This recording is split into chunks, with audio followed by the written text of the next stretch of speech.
So, Welcome to the podcast. hello. Hello. I would love for you to share a little bit about yourself and what you do. Okay, so my name is Dominique. So I've been plant-based, I believe, ever since in March 2019. And I've been studying like holistic remedies and stuff like that. Actually, Dr. Sadie actually inspired me, and I was going through so many things around that time. I believe it was probably like February. I had got my gallbladder removed because, I was having, reflux problems, and it was just like a knocking on my back. I would not, if any food, any chips, any soda, it would not digest properly. And it will always give me these bad, reflux problems. And I remember, going to the hospital one night because I couldn't breathe. I could not breathe. I'm like, I couldn't breathe. So my husband called the ambulance for me, and the ambulance came. They assist me down the steps and into the vehicle, and pulled out a wheelchair for me because I let them know that I couldn't walk.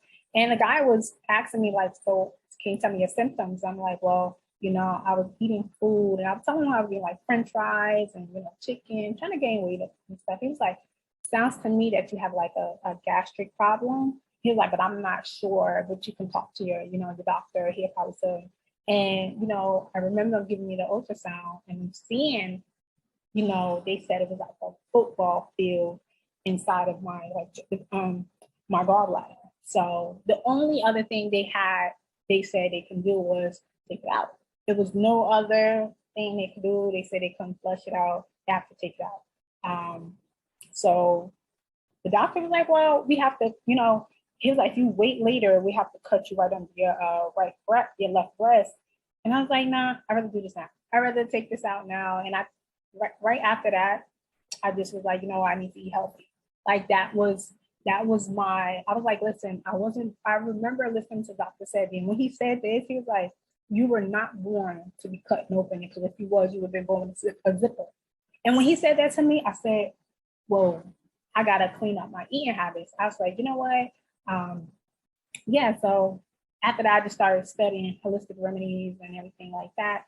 And in 2021, me and my husband decided to, he asked me, like, "Dominique, are you scared to have children?" I'm not gonna lie, I really was, because, with everything that's happening in the world, I was just like, I hate to lose my child for something. Like, I hate that. So, that's something I kept to myself. And I let him know, like, listen, if we have children, I want my children to be homeschooled. I want my children to be breastfed. I want my children, to have a holistic life. He was like, "Fine, that's easy. Why you been and tell me that?" I'm like, okay. So from that point, we just was trying. And I remember June 25th, June 25th, I found it was the day before my sister's birthday party. I took a pregnancy test because I remember my breast feeling numb, and I'm like, "Why am my breast feeling tender?" And I was like, "You know what? Let me take a pregnancy test." Took a pregnancy test. It was positive. I said, "Whoa." I was happy. I'm like, okay. Pregnancy test, I was happy, and I went to the schedule appointment for OBGYN in Clifton, New Jersey, and they confirmed that I was pregnant. And I got my blood drawn and stuff like that, and I was like, "Oh my gosh, I'm really pregnant." So I was saying to myself, "I'm gonna keep it a secret," because my husband, me and him, been trying. But he, so he was like, I was like, "You know what? I'm going to surprise him." Instead of me just saying, "You know what? I'm pregnant." I just wanted to come out with a big belly and surprise him.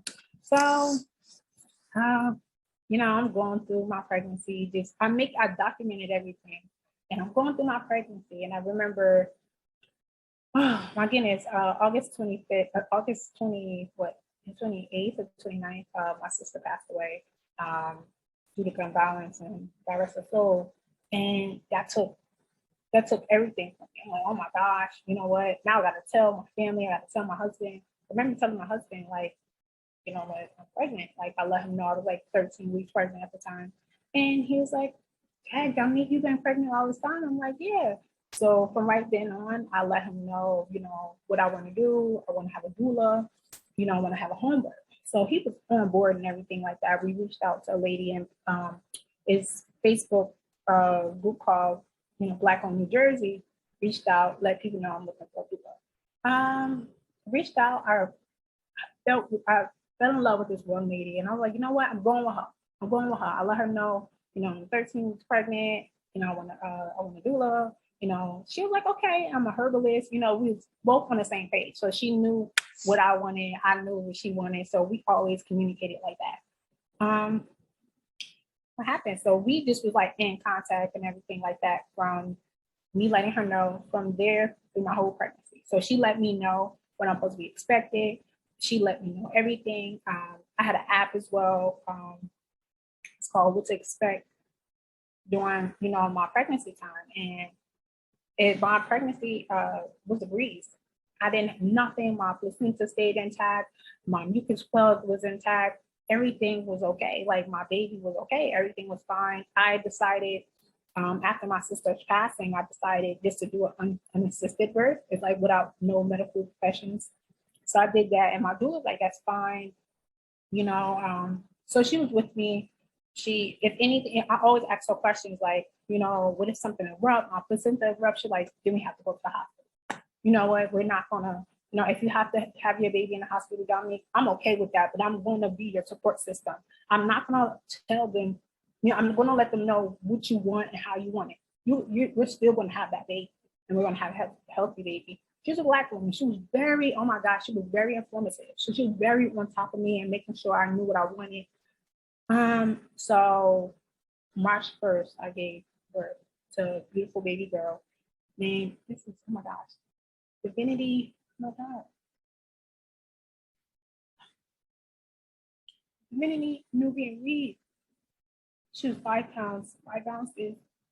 She was a small thing, but she was very healthy. I had her for 3 weeks, and I remember my doula being there, and I remember giving birth. I was in labor for like 11 hours. I remember like it was yesterday. My doula let me know March 1st I was giving birth.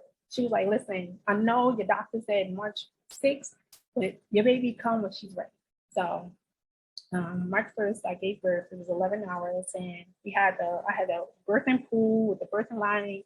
My mom was there, my 2 sisters was there, my husband was there, my doula and her daughter was there. Her daughter is studying doula as well.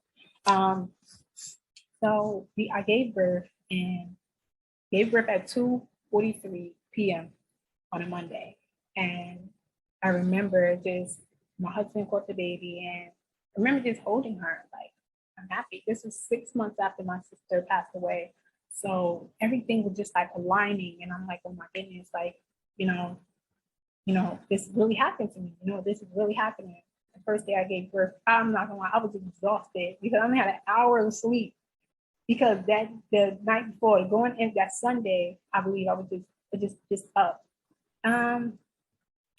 So it was I was tiring some, but I guess the next week, not the next week, the next day, my doula let me know, like, Dominique, you need to rest. Like, she's seen my family there. Your family needs to be here to make sure you get sleep. I'm like, no, I just want to make sure she's okay. I want to make sure she's fine. Dominique, she will be okay. You get sleep. I'm like,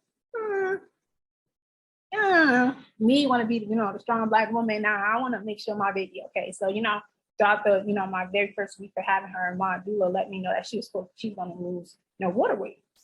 She's going to gain it back. She let me know about my colostrum. She let me know about my milk. She let me know about pumping. So she let me know about everything I needed to know about. So my baby was fine the first 2 weeks, and the third week, I noticed that she likes to sleep on me, like right here. So I'm like, oh, my baby is she's attached to mommy.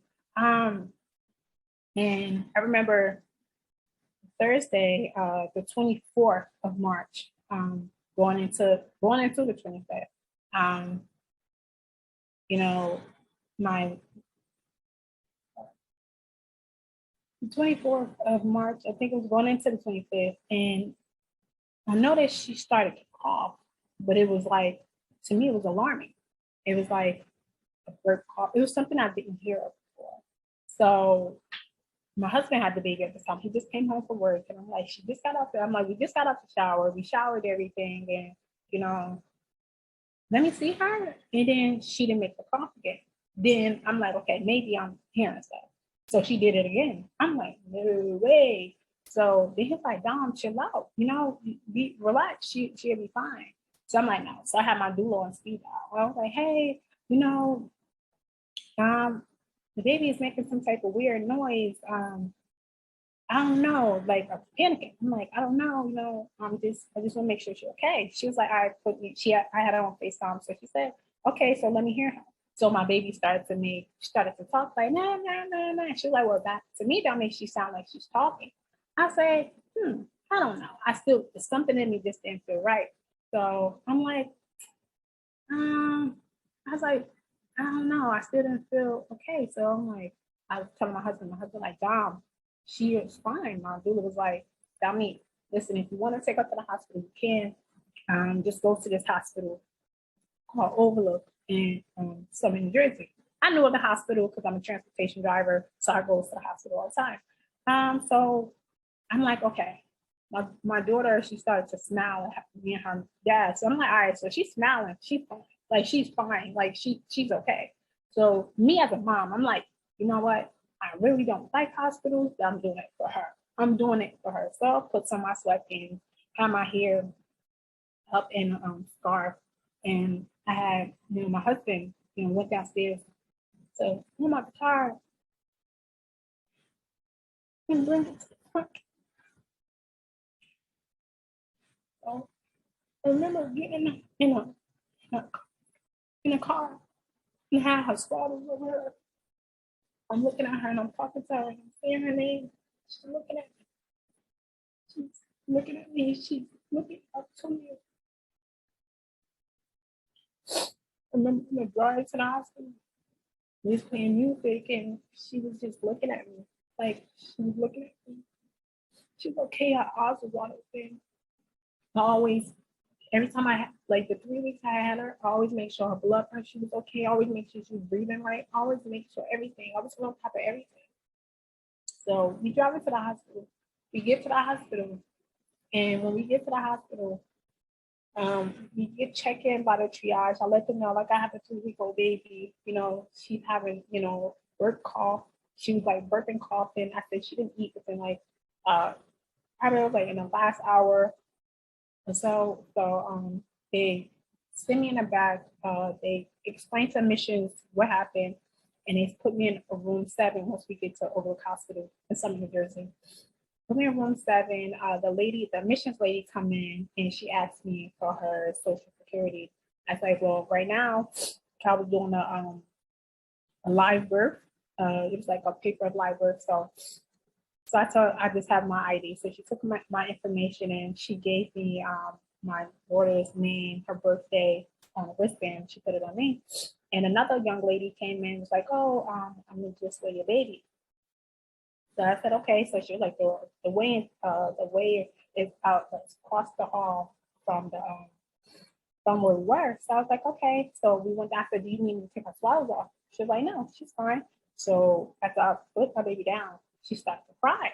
So I was like, mommy, you'll be fine. Like, you'll be fine. So when I picked her up, I hold her. I asked the young lady, I said, excuse me, do you know how much she weighed? She said, I can't tell you right now. The doctor will tell you when she comes in. So I'm holding my baby and she's okay. So the doctor comes in shortly after the lady told me that, and he asked me what's wrong. And I told him, like, my baby's having a birth cough, and I wanted to make sure she's okay. Plus, I don't believe she's been eating in a few hours, last few hours. So when I put her down, he's like, put her down. I put her down, and when I put her down, she started to cry, and she has a onesie on, so he unzipped her onesie and said, oh shit, her collarbone. I don't know to this day what that means. So he picks her up and he rushes her down the hall. The one thing I asked him, I said, do you know if my baby's going to be okay? He said, your baby's going to be fine. He said, I'm going to admit her and give her fluids throughout the night. Now my husband's finished parking the car. He's coming in and he sees the doctor. He knows that's his child. So he sees her and I goes to call my mom, my sister, my brother, everybody to give me some type of emotional, sometimes because I'm freaking out, some emotional, so I just needed somebody to calm me down. So I wasn't getting through to none of them at first. Called my doula, and as I'm talking to my doula, she's calming me down. And I asked the doctor to come back out, and I said, "Doc, is my daughter's gonna be okay?" He said, "No." I said, "What do you mean?" He said, "She's not breathing how she should." I said, "How is that, doctor?" And he was like, "Because one, we helping her breathe." He said, "Two, she's not breathing how she should." And I said, "Oh my God." So now we went from, yes, we're gonna make sure she's okay, to no, she's not okay. I goes into emergency room. I see it. They got her foot everywhere. Each arm, each leg, they got two down her throat. They got two people, each on the left and right side of her, pushing on her. She's 3 weeks old. They're pushing on her. She's small, baby. And you can see them pushing on her like she was a doll, baby. Like she was plastic. And I was next to my husband and I said, hold my hand. Hold my hand. And he wasn't holding my hand, and his hand wasn't locking to me. So I then called my mom and I let them know, come to the emergency room, come now. So as I go back into the emergency, as I go back into the ERO, and I hear them calling out pulse numbers, and I'm looking at the pulse, and I'm looking at what they're doing to her, and I'm looking at the pulse, and I'm looking at what they do to her. I hear them say, no pulse. So now I don't know what that means. So they was like, the doctor turned around to me and he's like, sorry, mom and dad, she didn't make it. I said, what do you mean she didn't make it? He said, she's not here anymore. So I didn't believe what I was hearing. So I walked out the hospital, needed to get some air. Walked out the hospital. I walked out the hospital. My husband's still in the room. So I walked out the hospital. I went just to get some air, and I just like, I can't believe this happened to me. Like, come on, like, what did I do to deserve this? Like, come on, how can you have this? So they sent the security guard after me. The security guard was sent after to me to make sure I wasn't leaving the hospital.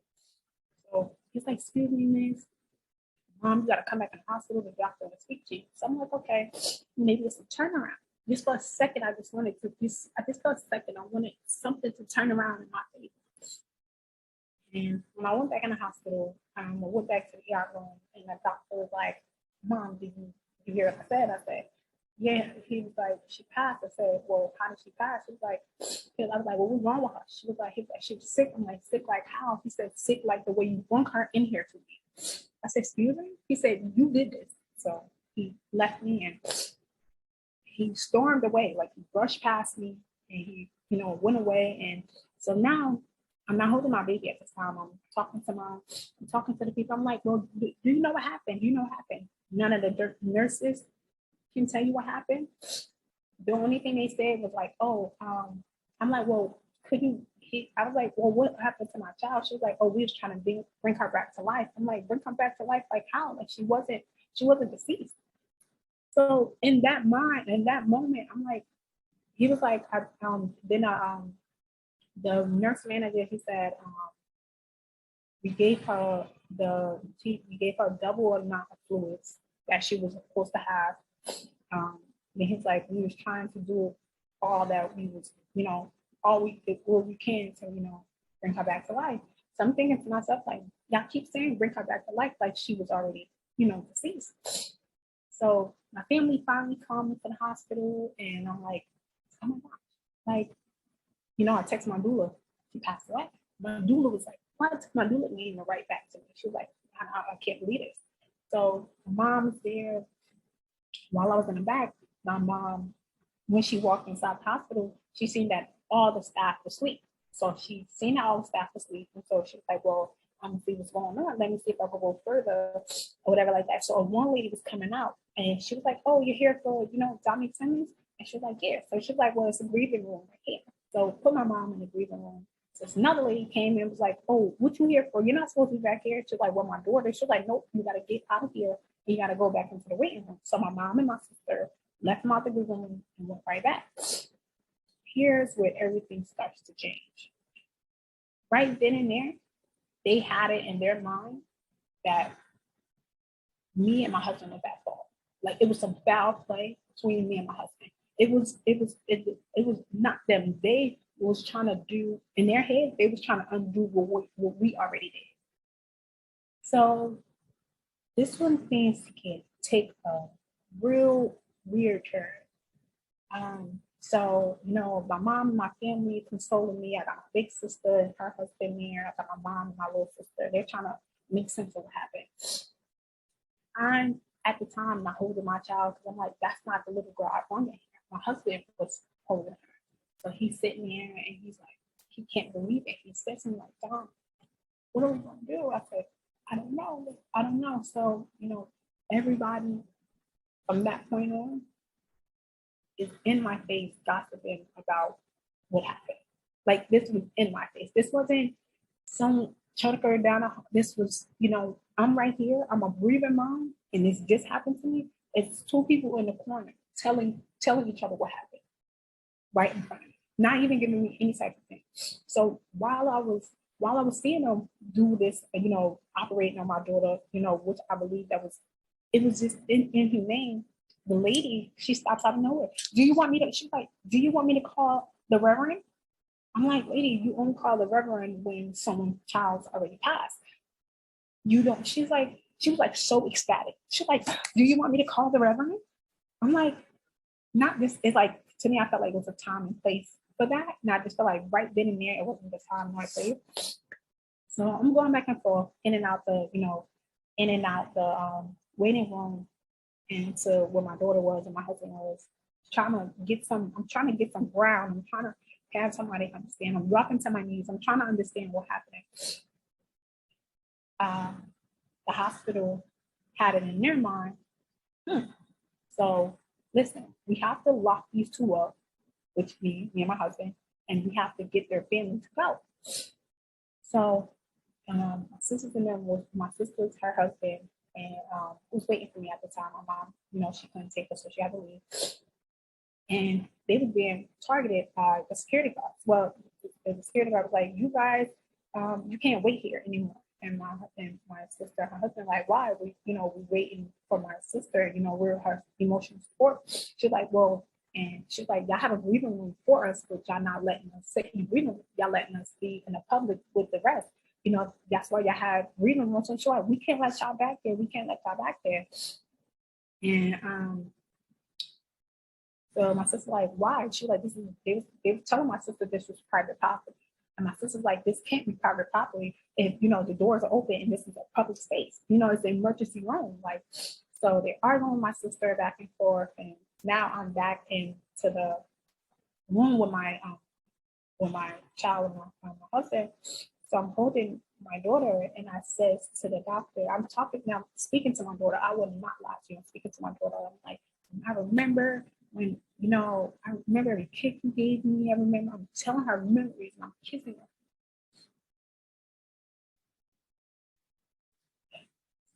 Baby, like I love you.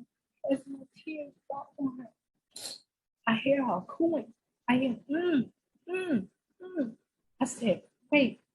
I said, she's in there. My husband said, what? I said, she's in there. He's like, I said, she's cooing. And he's like, you heard that too? I've been hearing that for the last, since they pronounced her disease. And I said, no way. So the lady, I said, excuse me, how long is it when you pronounce somebody's disease that you hear them? She looked at me like, what? And she went to go get the doctor. So she went to go get the doctor. The doctor said, excuse me, mom, what did you say? I said, I can hear my daughter. She's in there. She's in there. He says, lay her down on her side. So I lay her down on her side, and he's like, what? I don't see no pulse. I said, that's all? That's like he just was like, okay, well, I don't see no pulse. So, he walks out, and his the person under him, I believe he's the nurse manager. I said, excuse me, sir. I said, why didn't you guys just draw blood to see what was going on? He said, after everything we did to her, there was no point of drawing blood. I said, huh? They never took her vitals. They never, when you come in the hospital, they have to take their vitals to, never did. They never, drew blood to see what the problem was. I asked the doctor, I said, well, doctor, what's the issue? He said, I can't tell you the cause of death. You have to get it from the medical examiner. Things just became really weird. As I'm going back now, I'm giving the baby back to my husband, and I'm going to tell sister to now move. No, actually, they were telling me like they're transitioning her from moving her from the hospital now to the morgue into her, last stage. Tell me that was very hard. And I'm going to tell my sister this. The lady blocks me off. Like, where you going? I'm like, well, I'm going to tell my sister that they're now taking my daughter, to the next phase of her life. And she's like, I cannot let you do that. I'm like, why can't you? I said, it's my family. I want them to know what they're doing with her niece. I can't let you do that. I can't let you do that. So as behind her is the security guard, and he was like, well, you can let her out now because her family left. I told them to leave. They left. So she was like, oh, you could go out now. I'm like, excuse me, but why are you trying to block me? She was like, no, I wasn't blocking you. I'm like, lady, you just blocked me from going to talk to my family. You just sat there and you tried to block me. She was like, I don't know what you're talking about. So as I'm walking back to my husband, the other lady, she approaches me like, what makes you come to this hospital? I said, huh? Yeah, what makes you come here? I said, oh, wow. My husband goes back in the room with him, holds the baby. He goes to the bathroom. I've been holding my baby and kissing her and stuff like that. He goes to the bathroom. He hears, when the police come, let us know, because we were supposed to get locked up. And their head, we done something to that child. That was just the cover up.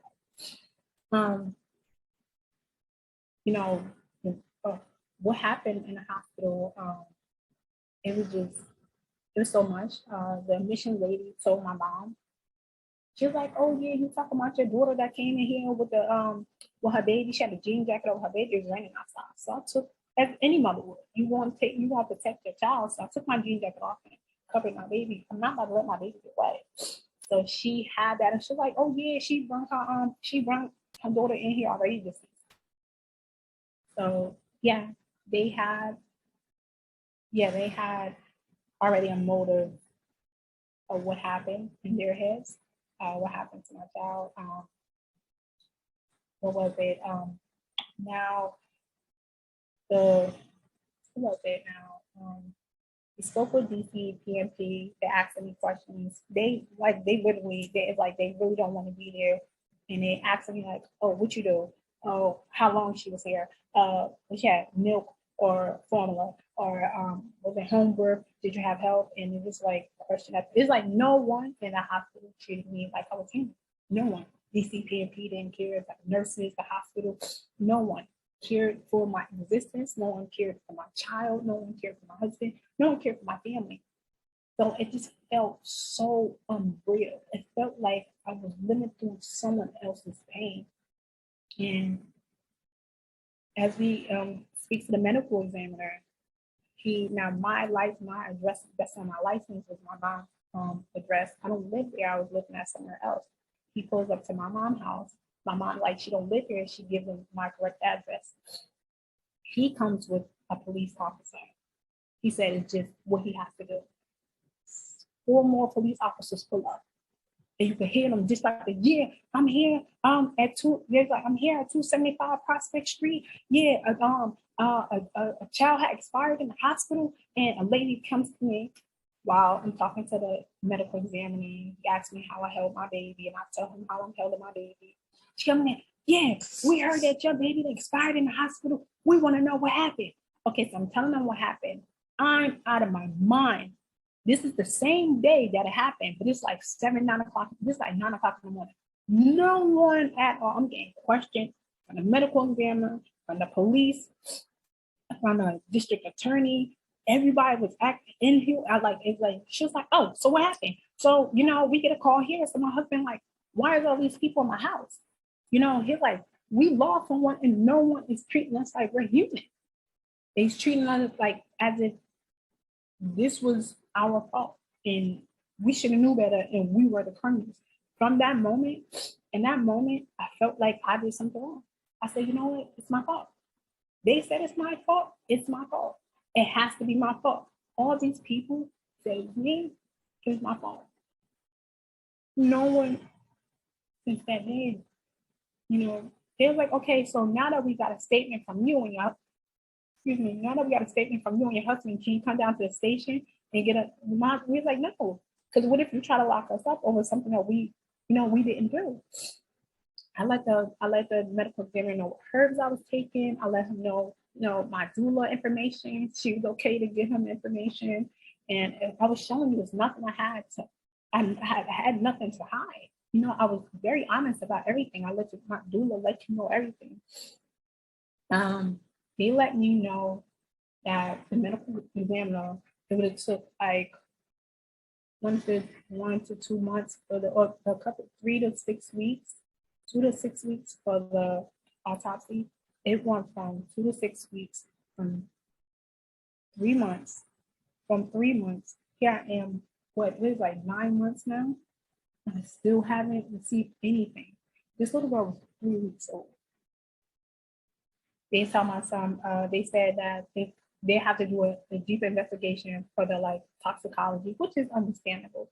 Toxicology takes 6 months, right? Here we is, I'm about to be reaching her birthday, like in 3 more months, 3 or 4 more months. And it hurt because no one, the hospital wrote me off. They didn't want to talk to me. They didn't want to say anything to me. Not until they found out I was doing a protest. When they found out I was doing a protest in front of the hospital, the lady called me. She was like, no, she told because the police was like, well, Dominique Simmons wants to do a protest at the hospital. He was like, oh, we've been trying to get in contact with Dominique. We have no contact information with her. So the guy was like, okay, well, I'll ask her if it's okay if I can give him her number. So he calls me back like, hey, Dominique, you want to do a protest? The hospital said they've been trying to reach out to you. They want to talk to you.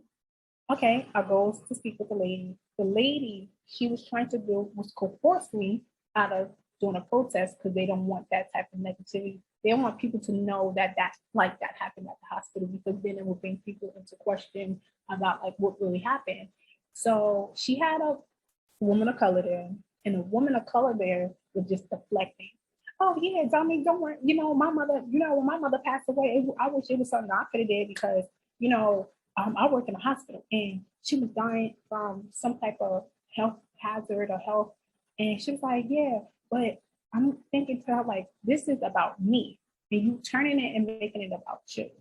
And I was like, listen, I know what I know. My baby was healthy when I brought her to the hospital. I said, regardless of what happened, the fact that y'all treated me, I said, your staff treated me that way, it's letting me know it was something y'all were doing that y'all did not want me to do and blame it on me. So she was like, well, we don't know if the hospital did that to your child or not. And I looked at her like, even if you felt like that, you shouldn't tell me that. The fact that she was sat there and she made me feel like that, oh, this is what happens, unfortunately. And I'm like, oh my God. I felt like I've been trying to find lawyers or attorneys. I went to, in New York, New Jersey, the South for an attorney. They tell you it's either civil or you have to go for criminal defense. I'm calling for a civil attorney. They're like, no, it's criminal defense. I'm calling for criminal defense. No, it's civil. Then it's like, no, we can't help you. I found this one, lawyer, malpractice lawyer. I let him know, sent out information to him, let him know I made a police report literally the day after that happened, made a police report, let them know, listen, I know I'm not at fault. This will happen. And as I'm telling the police all this information, all this description. Yeah, like 4 lines on the paper about what I went through. So I'm saying to myself, all that me and my sister said that happened that night, you only got 4 lines on your piece of paper. Went to type it up, gave it to me, and I gave it to the attorney I was supposed to be working with, and he was like, "Listen, they after you. I can't. I don't handle that. You got to find something to do with that. Like I don't know what to do. You know." I'm like, "It's nothing for them to find out, because if I would have dropped her, I would have hit her. You would have seen that all in the autopsy. The fact that the autopsy is still taking its time is showing that I wasn't at fault at all." And it was just like, when you think that you can't get beat down, you get beat down even more. Because trying to find an attorney, or trying to find a lawyer, and it's just like everybody looking at oh yeah, I'll take this case on, and then get into it. No, I can't help you. Sorry. It just felt like she didn't matter to the world. It felt like I didn't matter to the world. It's like it felt like I caused this by myself, and it had me question. Part of me wanted to commit suicide. A part of me, I used to call the suicide hotline so many times after that happened, because I was out of my mind. I was really ready to take my own life, because you can't tell me what I saw that was okay. The fact that she wasn't treated properly as a child, like she was 3 weeks, no one. It was too many people in that hospital for nobody to not treat her with etiquette. Like, I was just so appalled. And what affects me is when I started to go to counseling, I started to deflect. Like, I was saying to myself, it's something I did in my life that caused this.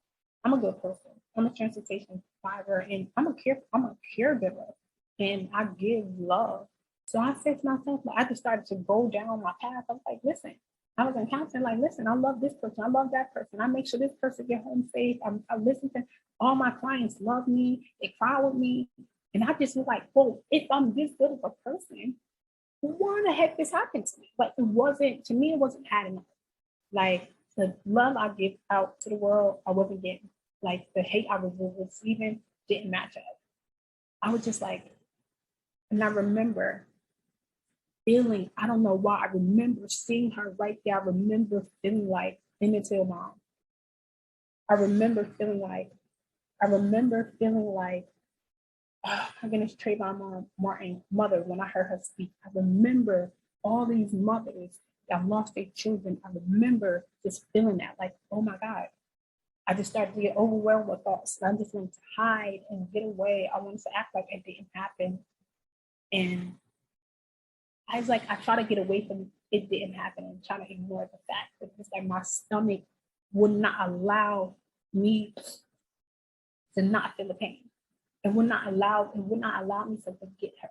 It would not allow me, like, listen, you went to 11 hours and pain. It wasn't even pain. It just, I love birth. Like, that birth made me feel so good. I did it unmedically. I could have went to the hospital, like, listen, give me an epidural. I said, no, I'm gonna do this natural. My whole pregnancy was holistic. I took herbs. I took everything. I ate healthy foods during my pregnancy. Like, I didn't eat anything synthetic, GMO. Everything was straight from the earth. That's how much I cared about her health and my health. I already planned on, breastfeeding. I was big on breastfeeding.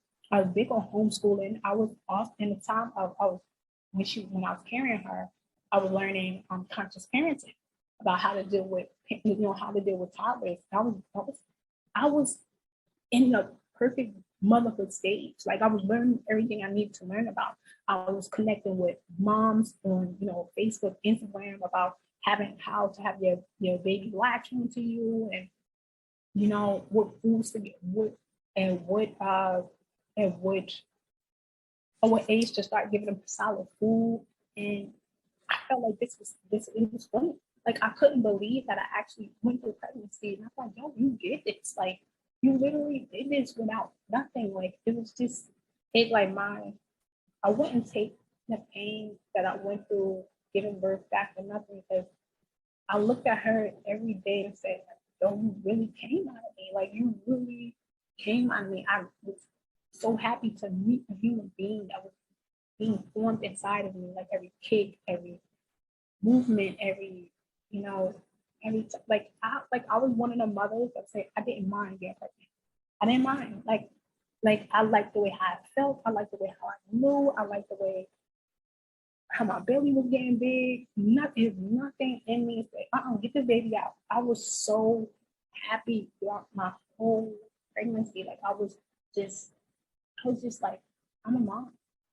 Like I'm a mom. I remember rubbing my belly. I remember when my daughter was here, I was, telling her affirmations in her ear. Every time I hold her to go to bed, I tell her that she's beautiful, she's smart, and how she's gonna be somebody, how she is somebody. I remember saying to myself, when she gets older, I wanted to teach her Swahili. I wanted to teach her a lot of different language. I wanted to teach her Creole, and and then now I'm looking like that human being that I at birth no longer here, and all those memories, like my Snapchat give me memories of around this time I was pregnant with her, and I said to myself, like, it hurt. I feel like I was robbed of something. It felt like I just feel like I'm being left behind. Not only being left behind, but being stepped on and being like dragged, and feel like, well, it's okay. Like, and then I think to myself, like, why are you mad? It's not like they didn't treat your ancestors any different. And it's like, it's part of me want to desensitize it, and another part of me just like got to advocate for it. So just like a battle within myself. So it's been like a tough journey for me, because not having I also had one of Ben Crump people was supposed to reach out. I reached out to Ben Crump and I let him know. But the only thing is, you have to get the death certificate. And now the death certificate is meaningless if they don't have the cause of death. So with the cause of death, you'll need the autopsy. But the autopsy is taken, March would be here in the blink of an eye. We know how days, we know how months go by. Like, and that's what, it bothers me. It got me scared to ever want to conceive again. It got me scared to, like, people don't understand how I looked at my husband after that. I looked at him like, don't touch me ever. Like, do not touch me. Because, like, I was like, I loved him, but it's like, we was like together but separate. I couldn't look at him. Because when I looked at him, I was like, where's that little girl we birthed? Where's that? We made her out of love. We came together. We are union. Like, he's my biggest support system. Like, that's my partner. Like, that's my, oh my gosh, he is such a big inspiration to me. Like, if I had a son, I want my son to be like my husband. Because that's how much of a good father figure he is, a good person he is. And I remember saying to myself, I was staying at my mom's house and he was staying at our house, and I was like, I can't stay there. I birthed that baby in the house. Everything in the house gonna remind me of her. And I remember just shutting down, like, I don't wanna be nothing. I don't wanna continue with the world. I didn't want to continue with my life. I wanted to let myself go, actually. It wasn't until we went to do the funeral arrangements. We actually we didn't do like a normal casket thing. We didn't have none of that. We just got her cremated. I couldn't do that. My mind couldn't let me see her there and have people around her. My husband got her cremated and got her some of her cremations in a necklace. That was something. It's the aftermath. I'm still dealing with the pain. Of course, I feel though grief doesn't like leave you when you think it's supposed to leave you. Like it's not something like you losing money or you losing your hair. It's like it's a whole person. Like it's I'm learning how to deal with grief through my bereavement counselor. Like I told her, her name is Beverly. She's very on point with her words and know how to make them stick when she makes me feel good. I have a counselor by the name of Gabriella, and she listens to me, and at the end, she tells me the things I should focus on. And I'm like, okay. And I have this lady, her name is Morgan. I met her on Twitter. I just started to tweet a little bit about my story. I just can't, for the life of me, get my whole story out.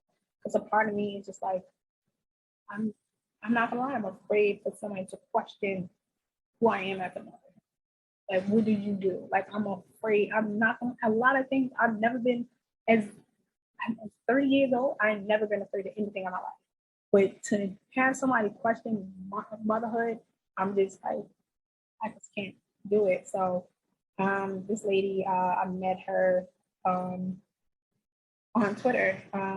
Her name, not her name, but she was with the birth equity advocacy project out in California.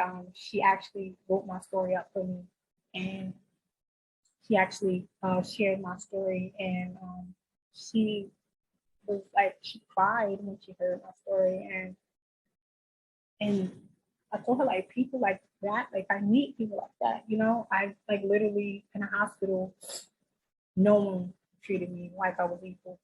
No one treated like, listen, it's something you did, it's your fault, mama. They told me if nothing was wrong with her, why did you bring her to the hospital?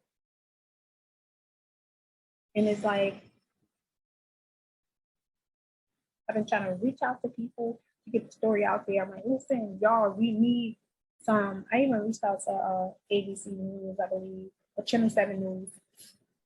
It was like, I don't know. It's like, nope, we're not doing it. They didn't really say they're not doing it, but they were just like, well, we want you to get same thing with the death certificate and everything like that. And I'm telling them, I'm like, listen, it's foul play going on in that hospital right now, and I'm letting you know there's foul play. And what people have to understand is systematic racism going on in these hospitals, these jobs, everywhere you turn around. And they, like I was teaching, well, I was telling, my counselor, they teach you racism is something so small, something that happened years ago. But they don't tell you that it's in these jobs, it's in the hospitals, it's in the schools, it's in the workforce. So yeah, it's just like me, you're picking up my pieces, it's I'm taking a little bit of time, like I said, with the 4 people, including my husband, helping me get myself up and really making me feel like, I'm somebody, because I, I gotta find myself back before I was a mom, because of course I'm somebody before I was a mom. It's been real challenging. I've been crying like no other, because I just can't believe that it happened to me. I can't believe that it happened to anyone. I can't believe that I can feel the pain of someone else.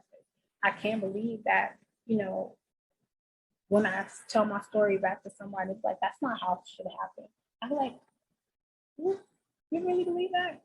But unfortunately, me being in this skin tone and living in the world we live, you bound to get any type of treatment. It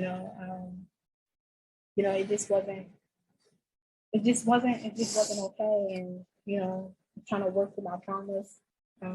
Looking to speak with a trauma informed therapist so I can get over my fear of not wanting a child, because I don't want to take that from my husband. I don't want him to feel like he has to deal without, because we suffer something, and I want to be able to get over my traumas. I'm also looking to study to be a doula and to become a midwife. So I was already educating people about health. Once I got into the health, me eating healthy, I've been telling people how to eat healthy, how you can start.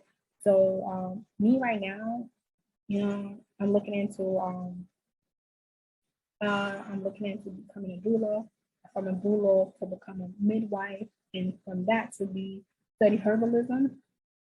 So, and I want to open up my own little birthing center, so I can, help, especially in these communities. And I still see it on Facebook where Black mothers are being, targeted in the hospitals. And if I can do something with my advocacy, I want to help mothers that look like myself. That's what I tell my counselors. Like, if it happened to me, I don't want it to happen to no other little Black girl. I don't want no other Black girl to be like, you know what, my stories sound the same. I don't want that. Like, that's not good. This shouldn't even be my story. The fact that I have to wear this now and put on my, my advocacy jacket and,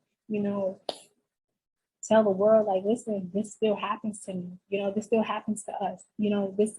This is happening to us. And I want to help. I've been helping, Black women on how to, but now I got to do more. Now I got to get myself out there and,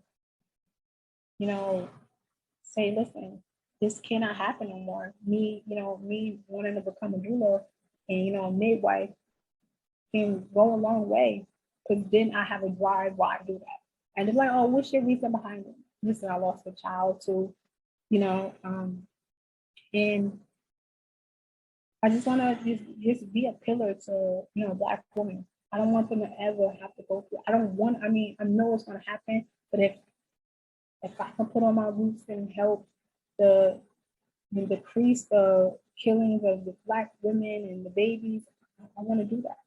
I feel like this should be something that all Black people come, like, we need our mothers. We need them villages. Like, we need those. These hospitals need to be held so much accountable. And it took me to a point I still to this day haven't even seen Aftershock, the documentary, I guess, the two guys, how his child's mother died in the hospital. I can't bring myself to see that because I feel like I'll be looking in the mirror.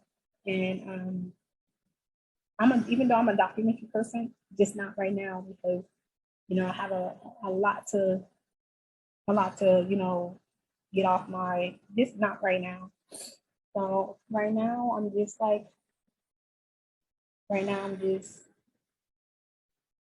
taking it day by day. I attend my therapy sessions Mondays and Fridays, and in between the week, I'll, just pray, just wish for something to just me to feel better. I meditate now, I say affirmations to myself, and then, like I said, from March 25th, I'm in a much better place than I was. The pain's still there, but it's my fault. It's not there. It's not like, oh yeah, it's something I've done. No, now I'm saying with my chest, nothing I did in this world deserved that. She didn't deserve that. I deserved her. We deserved her. So now I'm in a much better space with me going to counseling. With me saying it with my chest that, I deserve to be a mom. Like, I came that far with being a mom. I should have became a mom. And I don't have those, it's my fault things. I'm writing down my core beliefs, and I'm doing so much. And I said to myself, you know what, I'm gonna study to become a doula. I love it. I love the journey that you've been on. You've taken us on a roller coaster of emotion, going through and sharing your story. I think what I love and I see in you is that you have this tenacity and resilience and hope that you're going to get on the other side, because you are a mother. Your child is just not physically here. But when that time comes for you to grow your family again, you're going to be ready. You're going to be equipped. You're going to have all the tools you need because you're there to want to be a guide to help support other women as they're going through their own healing journey as well. So I love what you're doing. I love that you have shared so much and so openly today. I would ask you, what are your encouraging words for other women as they're navigating 2023, going into the new year, really wanting to grow their families? What encouraging words do you have for them? I would tell Black women, get you a doula. Get you a doula. Get you a trusted pediatrician, pediatric. Get you somebody that can have your best interest at heart. I would say, like I said, get your doula. Have your, please just get your doula. Just please get your doula, because telling you will save a lot. You'll save yourself a lot. Even your child, you just, and it's so sad that it's like I have to word my words very carefully, because it's just like the hospital is supposed to be going to somewhere that we go to, everyone, woman that we go to the hospital for a safe space. But we can't do that. So what I can say to a Black woman is just get you a doula. Educate yourself. Take the time and educate yourself on your birth. Get to know your body. Just create you a village. Most importantly, create you a village. So when that time comes that mom is getting enough sleep, and the baby is going to be okay. The baby is going to be okay. Tell moms to tell themselves affirmations. You can do this. Look up Black women affirmations during pregnancy and tell yourself, you can do this. You can do this, and you will get through this. Drink plenty of water. Don't be discouraged in your journey. There's Black women out here rooting for you. We here for you. And that's it. And I love you. Black women to Black women, I love you. That's all I like to say.